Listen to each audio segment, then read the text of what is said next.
உண்மையான நிரந்தரமான மகிழ்ச்சி என்பது வெளியில கிடையாது. அது நமக்குள்ளேயே இருக்கிற அமைதியில தான் இருக்குன்னு இந்த ஆய்வு அடிச்சு சொல்லுது. இன்டர்னலா இருக்கு. மகிழ்ச்சி நமக்குள்ளே இருக்கு அப்படிங்கிறது கேட்க ரொம்ப நல்லா இருக்கு. நிறைய தத்துவ புத்தகங்கள்ல படிச்ச ஒரு வாசகம் மாதிரி தோணுது.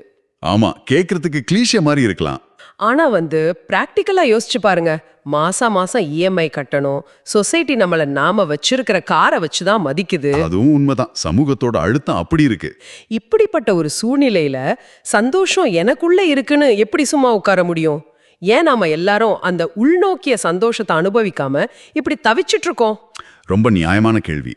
இதுக்கு காரணம் நாம இயற்கையை விட்டு ரொம்ப தூரம் விலகி வந்ததுதான்.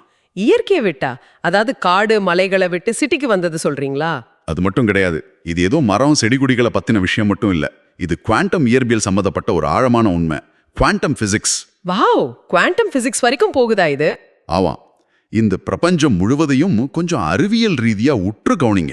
இங்கு திடப்பொருள் அப்படின்னு ஒண்ணுமே கிடையாது. சாலிட் மேட்டர்னு எதுவுமே இல்ல. எல்லாமே வெறும் அசைவுகள் மட்டும்தான், மூமெண்ட்ஸ்.